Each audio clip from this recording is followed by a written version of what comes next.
जय गणेश गिरिजाशुवन मंगल मूल सुजान। विनय करें सुर नर मुनि, देहु अभय वरदान। देहु अभय वरदान।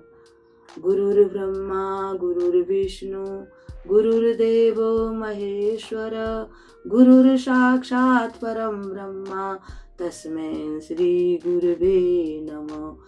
तस्मै श्री गुरवे नमः। सरस्वती नमस्तुभ्यं वरदे कामरूपिणि, विश्वरूपी विशालाक्षि विद्यां दे सरस्वती।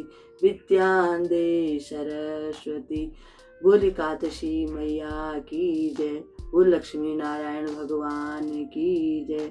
सब संतन की जय, सब भक्तन की जय, सब देवन की जय, सब देवियन की जय, सब विप्रन की जय। बोल साचे दरबार की जय। संतों की प्यारी एकादशी, भक्तों की प्यारी एकादशी। मेरे घर गंगा मेरे घर यमुना, मेरे घर गंगा मेरे घर यमुना। स्नान करन को अयो गिरधारी, अयो बन वारियो बांके बिहारी। एकादशी संतों की प्यारी एकादशी, भक्तों की प्यारी एकादशी। मेरे घर ठाकुर मेरे घर तुलसी, मेरे घर ठाकुर मेरे घर तुलसी। पूजा करवाने को अयो गिरधारी, अयो बनवारी ओ बांके बिहारी। एकादशी संतों की प्यारी एकादशी, भक्तों की प्यारी एकादशी। मेरे घर माखन मेरे घर मिसरी, मेरे घर माखन मेरे घर मिसरी। भोग लगाने को अयो गिरधारी, अयो बनवारी ओ बांके बिहारी। एकादशी संतों की प्यारी एकादशी। मेरे घर देवरानी मेरे घर जिठानी, रास रचाने को अयो गिरधारी, अयो बनवारी ओ बांके बिहारी। एकादशी संतों की प्यारी एकादशी, भक्तों की प्यारी एकादशी। मेरे घर सासुल मेरे घर ससुरा, मोक्ष दिलाने को अयो गिरधारी, अयो बनवा यो बांके बिहारी। एकादशी संतों की प्यारी एकादशी, भक्तों की प्यारी एकादशी। मेरे घर ढोलक मेरे घर मजीरा, मेरे घर ढोलक मेरे घर मजीरा। कीर्तन करवाने को अयो गिरधारी, अयो बनवारी ओ बांके बिहारी। एकादशी संतों की प्यारी एकादशी, भक्तों की प्यारी एकादशी। बोल एकादशी मैया की जय। बोल लक्ष्मी नारायण भगवान की जय। आदरणीय सभी भक्तजनों को मेरा बार बार प्रणाम।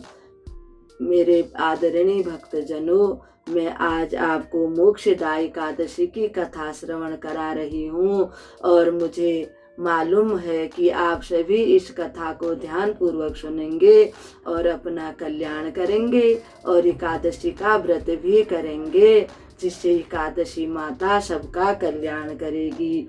बहुत पहले की बात है, यानी द्वापर युग की बात है। एक समय महाराज धर्मराज युधिष्ठिर का दरबार लगा हुआ है। दरबार में अनेक दरबारी विराजमान हैं और साथ ही श्री कृष्ण भगवान भी विराजमान हैं। जैसे ही एकादशी का पर्व आया, श्री धर्मराज जी श्री कृष्ण भगवान से बोले हे देवकी नंदन, आज की एकादशी का क्या नाम है? इस व्रत को करने से क्या फल प्राप्त होता है? इसकी पूजा विधि क्या है? क्या पहले भी किसी ने इस व्रत को किया और उसका क्या फल प्राप्त हुआ? ये सब मैं जानना चाहता हूँ। श्री कृष्ण भगवान बोले, हे राजन, आपने बड़ा अच्छा प्रश्न किया है। एकादशी का व्रत बहुत पहले से ही प्रारंभ हो गया। जब से सृष्टि की रचना हुई तभी से एकादशी का व्रत सभी लोग करते हैं और सभी को एकादशी का व्रत करना चाहिए। जिस प्रकार से सभी व्रतों में धूप दीप नैवेद्य आदि से पूजा की जाती भगवान की, इसी प्रकार से 16 प्रकार से श्री कृष्ण भगवान यानी दामोदर भगवान की आज के एकादशी में पूजा होती है। आज की जो एकादशी है उसका नाम है मोक्षदा एकादशी। इस मोक्षदा एकादशी में भगवान दामोदर का पूजन किया जाता है। दामोदर भगवान यानी कि जो यशोदा माता ने एक बार कृष्ण भगवान को बांधने की चेष्टा की थी, परंतु उनको नहीं बांध पाई, इसलिए उनका नाम पड़ा दामोदर।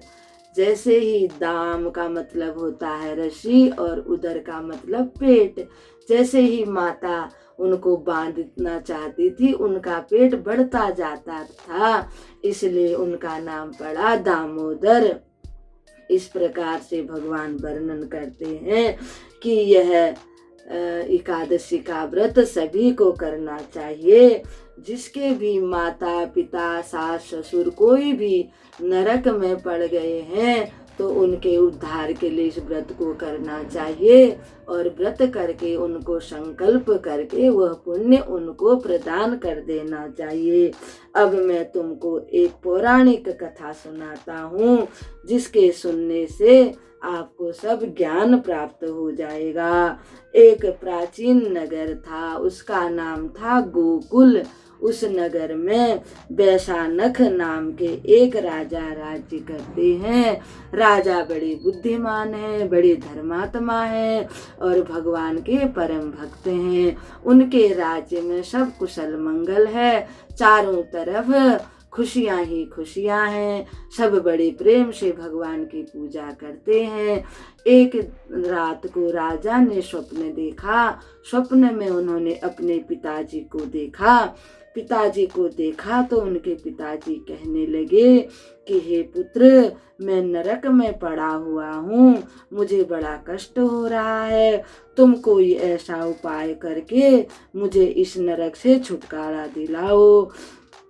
जब राजा ने सपना देखा और सुबह प्रातः उनकी नींद खुल गई, उनको बड़ा आश्चर्य हुआ। वे बड़े दुखी हो गए। वो सोचने लगे कि ये सब कैसे हो गया, मेरे पिताजी तो इतने धर्मात्मा थे और फिर वे नरक में कैसे पहुंच गए। राजा ने नित्य कर्म किया और रोज की भांति राजसभा में गए। वहां जाकर उन्होंने सबको संबोधित किया और अपने प्रश्न की बात कही। उस राजा के राज्य में ब्राह्मण श्रेष्ठ थे और बड़े विद्वान थे। ब्राह्मणों से कहा, हे ब्राह्मणों, मैंने ऐसा ऐसा सपने देखा है और मेरे पिताजी को वहां से जिस प्रकार से छुटकारा मिले ऐसा कोई उपाय बताओ। उन ब्राह्मणों ने कहा, हे राजन, आपकी बात सुनकर हम लोग आपको एक उपाय बताते हैं। यहाँ से थोड़ी ही दूरी पर पर्वत मुनि का आश्रम है, आप वहाँ जाकर उनसे अपने पिताजी का समाधान पूछिए और वे अवश्य ही कोई समाधान बताएंगे और आपके पिताजी को वहाँ से छुटकारा प्राप्त हो जाएगा।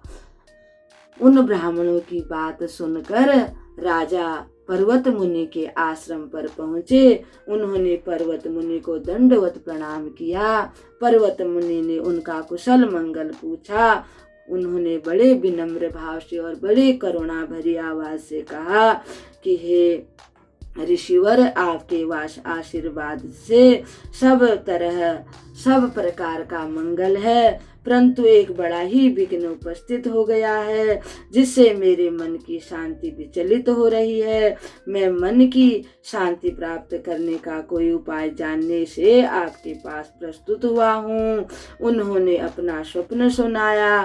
प्रभु कृपा करके कुछ कीजिए जिससे मेरे पिताजी को नरक से छुटकारा मिल जाए। पर्वत मुनि त्रिकालदर्शी थे।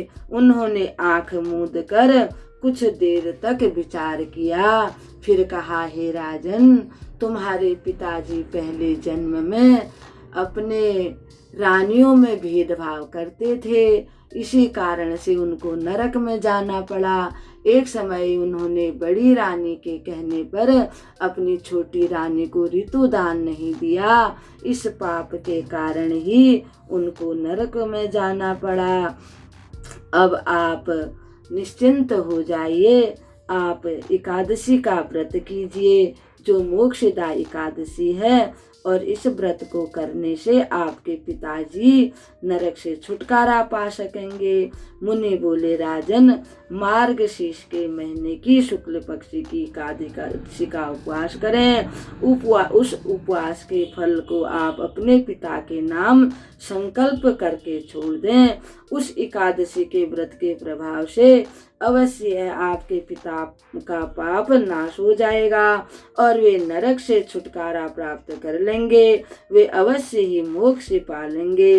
पर्वत मुनि के कथन के अनुसार आश्वस्त होकर राजा अपने राजमहल में आ गए और उन्होंने पूरे परिवार के साथ एकादशी का व्रत किया और व्रत करके सारा संकल्प अपने पिताजी के नाम छोड़ दिया, जिससे उनके पिताजी को स्वर्ग से को जाने का मौका मिल गया और उनको नरक से छुटकारा मिल गया। उनके पिताजी स्वर्ग जाते हुए उसने अपने पुत्र से कहा, पुत्र, तुम्हारा कल्याण हो। इस मोक्षदायी एकादशी का व्रत जो कोई भी करता है उसको सभी पाप नाश हो जाते हैं और अंत में वो जहाँ इच्छा होती है, वैकुंठ जाना कोई चाहता है या कोई स्वर्ग जाना चाहता है, उसको वहाँ जाने की आज्ञा भगवान से द्वारा प्राप्त हो जाती है और वे वहाँ चले जाते हैं। बोल एकादशी मैया की जय। मोक्षदा एकादशी के दिन दामोदर भगवान का पूजन तुलसी की मंजरी, धूप, दीप आदि से करना चाहिए। बेलपत्र के फल का सागार करना चाहिए। बोल एकादशी मैया की जय। बोल दामोदर भगवान की जय। बोल गौरी शंकर भगवान की जय।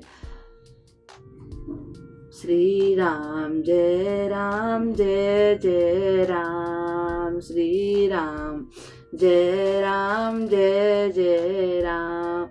श्री राम जय राम, जय जय राम। श्री राम जय राम, जय जय राम। बोलो श्री राम जय राम, जय जय राम। श्री राम जय राम, जय जय राम। श्री राम जय राम, जय जय राम। श्री राम जय राम, जय जय राम। कौशल्या के प्यारे राम, कौशल्या के प्यारे राम। दशरथ राज दुलारे राम, दशरथ राज दुलारे राम। श्री राम जय राम, जय जय राम। श्री राम जय राम, जय जय राम। आदरणीय सभी भक्तों को मेरा बार बार नमस्कार। हे भक्तजनों, मेरा आपसे आग्रह है कि आप इस कथा को अवश्य श्रवण करें। जिस प्रकार से उन राजा का कल्याण हुआ, उसी प्रकार से सबका कल्याण हो। बोल सांचे दरबार की जय।